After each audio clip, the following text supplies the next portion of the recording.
After you we gonna kill you.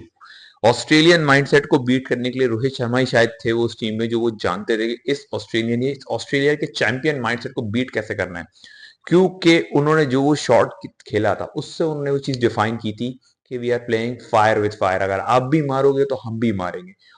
लेकिन मेरे हिसाब से कोहली से बड़ा मोमेंट था वो रोहित शर्मा का वर्ल्ड कप का फाइनल में आउट होना। लोग सिर्फ रील्स रोहित की, उसमें मैंने कभी नहीं देखी इंडियंस को इतनी रील्स बनाते हुए जितना विराट के फाइनल पर वो रील बनती है। इवन अस्सलाम वालेकुम, क्या हाल है आप सबके? उम्मीद करता हूँ सब खैरियत से होंगे, ठीक होंगे। और कल क्या डेट है? 19 नवंबर। पाकिस्तानियों को तो 19 नवंबर इतनी याद नहीं होगी, लेकिन इंडियंस इसका आपको बहुत बेहतर बता सकते हैं कि 19 नवंबर कितनी तकलीफ देती है उनको और कितने सालों तक याद रहेगी।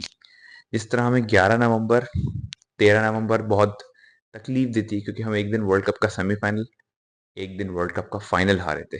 इसी तरह इंडियंस को 19 नवंबर तकलीफ देती है, जस्ट लाइक हमें 30 मार्च 2011 की तारीख तकलीफ देती है कि हम सेमीफाइनल हार गए थे वर्ल्ड कप का इंडिया से मोहाली में, राइट? सो जरा मैं अपने उस मैच पे अपना रिव्यू देने आया हूँ। कौन था उस मैच का कसूरवार, किस किस को फजूल में कहते हैं ना बली का बकरा बनाया गया, किसको बनाना चाहिए था, कौन था जिसको ब्लेम करना चाहिए था उस फाइनल में, मैं सारा डिटेल करूंगा। लेकिन प्लीज आप सबसे मेरी रिक्वेस्ट है कि आप प्लीज जल्दी से लाइक शेयर सब्सक्राइब कर दें। एटलीस्ट सब्सक्राइब तो पहले कर दें, लाइक और शेयर बाद में कीजिएगा। अगर आपको मेरी वीडियो मेरी बातों से अग्री करें तो प्लीज लाइक शेयर भी जरूर कर दीजिएगा और कमेंट भी जरूर कीजिएगा। अगर आपको मेरी कोई भी पॉइंट से इख्तलाफ हो, अच्छी बात है, डिफरेंस ऑफ ओपिनियन होना चाहिए, बहुत अच्छी बात है, तो प्लीज सब्सक्राइब भी कर दीजिएगा, कमेंट भी जरूर कीजिएगा। चलें, सबसे पहले तो मैं बात करता हूँ वाले मूवमेंट की। मुझे पूरा याद है वो मैच, पूरी तरह छपा हुआ है यहाँ पर। एनीवेज, सो जब टॉस उछाला रोहित शर्मा ने और जब सिक्का गिरा और कहा गया PAT Cummins won the toss, एक स्टेडियम में सुन सन्नाटा था, एकदम साइलेंस, क्योंकि सब यही एक्सपेक्ट कर रहे थे इंक्लूडिंग माई सेल्फ कि भाई ऑस्ट्रेलिया तो टॉस जीत के कहेगा we gonna bat first in a world cup game, in specially in a final. कोई भी चेस करना नहीं चाहता, बस but this is what mindset is all about. Champion mindset is all about. जो चैंपियन माइंडसेट होते हैं ना, वो यही अपना अपने में और एक अच्छी टीम के चैंपियन होने में फर्क जो होता है ना, वो उस दिन ऑस्ट्रेलिया ने बहुत अच्छे से दिखाया कि हम क्यों वर्ल्ड क्लास चैंपियन साइड हैं और आप क्यों चैंपियन साइड नहीं है। वसीम अकरम की बात याद आती है मुझे।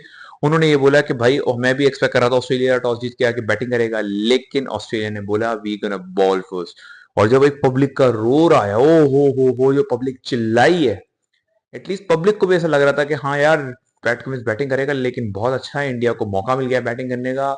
हम लगा देंगे 350 रन बोर्ड के ऊपर, 300 प्लस 350 समवेयर इन बिटवीन।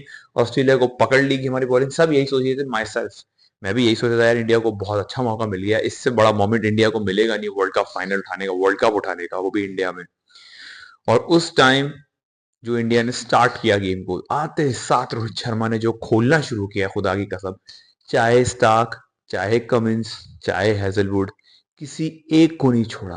क्या मतलब बंदे ने, चाहे वो मिड विकेट का छक्के की बात करें हम, जो जॉश हैजलवुड को मारा, चाहे हम मिचेल स्टार्क को जो मिड ऑफ के ऊपर से दिया था भर के, उसकी बात करें, शुभमन गिल जल्दी आउट हुए लेकिन उसका इफेक्ट नजर नहीं आया रोहित की बैटिंग में। तो रोहित को ये सोच के बैगेज लेके उतरा हुआ है कि यार वर्ल्ड कप का फाइनल है। मतलब जोश हैजलवुड को जिस तरह पहला चौका एक्स्ट्रा कवर के ऊपर से और एक्स्ट्रा कवर कवर के दरमियान से जो गैप बनाया था ना उन्होंने, दैट वाज फिनोमिनल। वो था एक स्टेटमेंट कि उस शॉट ने रोहित शर्मा की एक स्टेटमेंट दिया था कि we are coming after you, we are coming after you, we gonna kill you. Australian mindset को बीट करने के लिए रोहित शर्मा ही शायद थे वो उस टीम में, जो वो जानते थे कि इस ऑस्ट्रेलिया के चैंपियन माइंडसेट को बीट कैसे करना है। क्योंकि उन्होंने जो वो शॉट खेला था उससे उन्होंने वो चीज डिफाइन की थी कि we are playing fire with fire, अगर आप भी मारोगे तो हम भी मारेंगे। और सॉरी, शुभमन के आउट होने के बाद वो चीज और एक तरीके से स्टैंप इन हो गई थी कि विकेट गिरे, we don't care about it, हम मारेंगे, हमारे जोन में बॉल करोगे, हम उठा के फेंक देंगे, उठा के बाहर बॉल को। और रोहित ने वो किया। India was 80 for 2 after 10 overs. और उसके बाद जिसमें रोहित शर्मा की विकेट गिर गई, लेकिन 10 ओवर में वर्ल्ड कप का फाइनल, 80 का स्टार्ट, आप समझ रहे हो भाई, बाप स्टार्ट है ये, बाप अच्छे अच्छों को खोल के रख देता है रोहित शर्मा ने उस दिन। वो बस एक, मैं कहता हूँ ना यार, उस वक्त रोहित शर्मा की जब विकेट गिरी है ना, माइंड स्मिथ ने एक लाइन बोली, the biggest moment in this world cup. Kohli के आउट पे नहीं बोला, मैं कंपेयर नहीं कर रहा हूँ, लेकिन शायद कोहली से बड़ा मोमेंट मेरे हिसाब से, मुझे पर्सनली मुझे रोहित थोड़ा पसंद भी ज्यादा है, लेकिन मेरे हिसाब से कोहली से बड़ा मोमेंट था वो रोहित शर्मा का वर्ल्ड कप का फाइनल में आउट होना। लोग सिर्फ रील्स रोहित के, उसमें मैंने कभी नहीं देखी इंडियंस को इतनी रील्स बनाते हुए जितना विराट के फाइनल पर वो रील बनती है। इवन विराट उसका रिप्ले भी कर रहे होते हैं गौतम गंभीर से बात करते हुए आईपीएल गेम में, उसका भी वो लोग वीडियो बना के उसको मिलियंस में व्यूज दे देते हैं। ये ज्यादती है मेरे हिसाब से। फाइनल रोहित शर्मा के उस शॉट अगर ना होता तो फाइनल इंडिया का था और इंडिया को ही होना चाहिए था उसका चैंपियन, और डिजर्विंग भी शायद इंडिया ही ज्यादा था। लेकिन मैंने जैसे कहा, ऑस्ट्रेलिया एक टीम का नहीं, ऑस्ट्रेलिया एक सोच का नाम है, एक चैंपियन सोच का नाम है, और उस दिन ऑस्ट्रेलिया ने दिखाया क्यों। फिर उसके बाद विराट ने और रोहित और राहुल ने जो स्लो पार्टनरशिप करी अराउंड 15 ओवर के अंदर, मतलब 25 overs, after 25 overs India were 130 for 3, 50 run बने 15 ओवर खेले, और फिर 5 ओवर के अंदर और 148 149 या 150 बने हार्डली, मतलब 70 रन 20 ओवर खेले आपने, और एक विकेट ही गिरी, विकेटें भी नहीं गिरी, रन भी नहीं बने। ये एक बहुत बड़ा मोमेंट था इंडिया की लो स्कोर पे आउट होने में, क्योंकि विराट और राहुल थोड़ा थोड़ा भी सिंगल्स खेलते रहते तो शायद, मैं अटैक करने के बाद नहीं करके छक्के मार देते, अगर सिंगल डबल भी करते रहते ना, शायद इतना नहीं होता, इंडिया वुड अराउंड सिटिंग 170। अगर छक्के नहीं भी मारते, सिंगल डबल 20 ओवर में 190 रन भी हो जाते ना, 90-100 रन भी होते, तो इंडिया उस अराउंड सिटिंग अराउंड 170 180, और ऑस्ट्रेलिया बहुत प्रेशर में होता। ऑस्ट्रेलिया बहुत प्रेशर में होता उस दिन जब श्रेयस अय्यर आउट हुए ना, जो इंडिया की बैटिंग बहुत बड़ी लग रही थी ना उस फाइनल के अंदर या उस फाइनल से पहले, वो अचानक लगने लगा कि छोटी हो गई है यार, इंडिया की तो बैटिंग खत्म हो गई, क्योंकि उसके बाद कौन आ रहे थे, राहुल आ चुका था क्रीज पर, जडेजा, सूर्या, जडेजा को आना है इसके बाद, इसका सूर्या आएगा, और हाँ बिल्कुल, जडेजा को आना है, फिर सूर्या को आ जाना है, और बैटिंग फिर खत्म हो जाती है, फिर इंडिया के पार्ट टाइमर्स का टाइम शुरू हो जाता है, इसमें कुलदीप आ जाते हैं, बुमराह आ जाते हैं, सिराज आ जाते हैं, एंड सो ऑन। वो ऐसा दिन था कि जब लगा था इंडिया की बैटिंग छोटी हो गई है। और मेरे हिसाब से यार, वो शायद वही मोमेंट था कि रोहित ने तय कर लिया था कि शायद सूर्या ओडीआई के लिए फिट नहीं है, मुझे नंबर 5 नंबर 6 पे एक फ्लोटर की जरूरत है जो ऊपर जाके भी बैटिंग कर सके, जो नीचे भी आके मैच फिनिश कर सके, और उसके बाद शायद ओडीआई के अंदर हमें शायद सूर्या, मुझे नहीं लगता नजर आए इतना कंसिस्टेंटली। अक्षर पटेल की एंट्री होती है इंडियन टीम में, T20 से ओडीआई में शिफ्ट होते हैं, वो शिफ्ट क्या होते हैं, ओडीआई में भी एंट्री हो जाती है, शिफ्ट तो गलत वर्ड हो जाएगा। तो उसके बाद मेरे हिसाब से तो फिर मतलब ही चीजें ही बदल गई पूरी।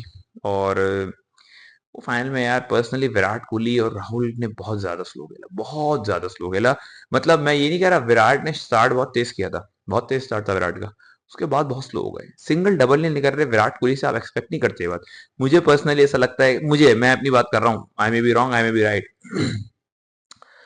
विराट कोहली और राहुल वजह बने थे, क्योंकि ड्यू थी उस विकेट के ऊपर, ऑस्ट्रेलिया ने खुद कहा था हमने टॉस जीत के बैटिंग की, वजह ये नहीं, यही थी कि हमने बैटिंग इसलिए नहीं ली क्योंकि हम पिछले 4 दिन से वहीं पर थे, और ड्यू गिर रहा था लगातार, इस वजह से ली। एक और चीज मुझे जो समझ नहीं आती पर्सनली यार, कि यार एक बात बताओ, इंडिया उस वर्ल्ड कप में बहुत अच्छे ट्रैक्स दे रहा था भाई, होम एडवांटेज हर टीम को उठाना चाहिए। लोग कह रहे थे यार इंडिया ने क्यों नहीं खेला अहमदाबाद में ऑस्ट्रेलिया से, भाई उनकी मर्जी, होम एडवांटेज उन्होंने उठाया, वो समझते थे कि ऑस्ट्रेलिया को पाटे ट्रैक के ऊपर, ऑस्ट्रेलिया की जो किलिंग माइंड सेट है, जिस तरह मारते हैं ऑस्ट्रेलियंस, उस पर शायद इंडिया को टफ टाइम देगा ऑस्ट्रेलिया, शायद हरा भी दे। इंडिया ने उनसे पहला मैच चेन्नई में खेला, लेकिन जब फाइनल पड़ गया और लोग, ये चीज मुझे भी लगी, यार इंडिया एक अच्छे ट्रैक के ऊपर अगर ऑस्ट्रेलिया को खिलाता, मे बी पॉसिबल इंडिया 10 बार खेलेगा तो शायद 7 बार जीतेगा, लेकिन वो 3 बार या 2 बार का जो एक डर था ना इंडिया को, वो उस फाइनल में उस दिन नजर आया। ऑस्ट्रेलिया के वो चैंपियन अप्रोच, उस चैंपियन माइंडसेट का असर इंडिया के गेम में रिफ्लेक्ट हुआ कि इंडिया वाकई थोड़ा घबराया हुआ था, थोड़ा क्या अच्छा खासा घबराया हुआ था, और इस वजह से इंडिया वो वर्ल्ड कप का फाइनल हारा। बॉलिंग में लोग कहते हैं यार बुमराह के साथ शमी को सिराज से भी नहीं स्टार्ट करवाया, शमी से स्टार्ट करवाया, भाई यू वांट विकेट अर्ली, जब आप 240 करते हो ना तो आपको अर्ली विकेट चाहिए होती। सिराज ने नहीं दिलवाई, शमी ने दिलवाई।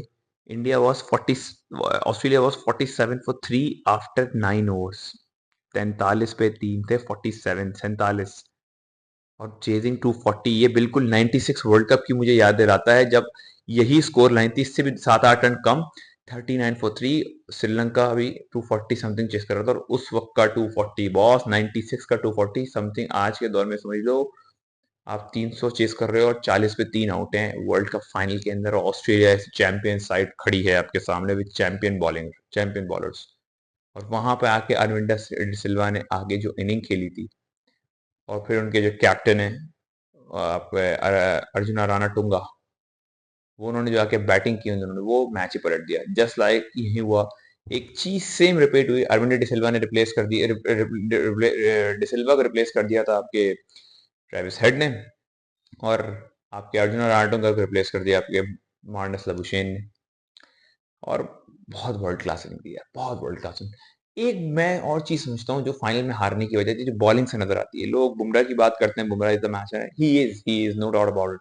बट आप लिटरली आप जरा इंडिया के ना बिग मोमेंट्स रहो, एक फाइनल को छोड़ के बता रहा हूँ, 2024 वर्ल्ड कप को फाइनल में छोड़ के बात कर रहा हूँ। आप उठा लो सारे सेमीफाइनल फाइनल के मोमेंट्स जो इंडिया ने अच्छा खेला या जीते हैं, उसमें आप देखना कुलदीप बहुत बड़ा अहम रोल प्ले करता है। जब जब कुलदीप खेला, आप उठाओ 25 एशिया कप का, मैं मिसाल दे रहा हूँ final, Kuldeep was the one जिसके वो लास्ट ओवर से 3 विकेटें निकली। कुलदीप ही था जिसने 113 पे एक से दूसरी विकेट सैम अयूब की ली। वो ब्रेक, कहता है ना, जिस तरह वो टाइमली मोमेंट से विकेट लेते गए। पहला गेम में भी यही हुआ था, दूसरे पहले गेम में तो चलो ऊपर से हार्दिक ने गेम अच्छा बना दिया था, लेकिन दूसरे गेम में भी यही था। बैट्समैन, पाकिस्तान के बैट्समैन मार रहे थे, ऊपर से अच्छा खासा स्कोर कर दिया था। 10 ओवर में, अराउंड 11 ओवर में 93 थे। उसके बाद वहां से कोलैप्स स्टार्ट हुआ, किसने? कुलदीप यादव ने। World cup champions trophy 2025, New Zealand का टॉप लेवल का स्टार्ट था, आउट क्लास, 10 ओवर में 70 थे शायद। और रविंद्र अरविंदर आपका जो उनका वो है, क्या नाम है उसका, लेफ्टी का यार, मुझे कॉनवे के साथ जो आता है बैटिंग करने, रविंद्रा, सचिन रविंद्रा, बेहतरीन बैटिंग कर रहा था। उसके एक दो कैच भी छूट चुके थे, बॉलर से प्रेशर था। पहला बॉल, 11वें ओवर करने आते हैं कुलदीप यादव, गुगली मारते हैं, बैकफुट पे खेलता है रविंद्रा, बोल्ड। एक फाइनल था जिसमें कहूंगा बुमराह ने मैच हाथ से निकाल लिया ऑस्ट्रेलिया साउथ अफ्रीका की, वरना दैट वाज फिनोमिनल। कुलदीप याद रखना बहुत अहम रोल प्ले करता था उस फाइनल में। कुलदीप कुछ नहीं कर पाया था, इस वजह से भी इंडिया हारा था, क्योंकि बॉल गीला हो रहा था। शायद कुलदीप प्रेशर में भी था, क्योंकि फाइनल में भी कुलदीप के कुछ ज्यादा अच्छे स्टैट्स नहीं, ये बात भी सच है। यही मैं कुलदीप की एक साइड बता दी।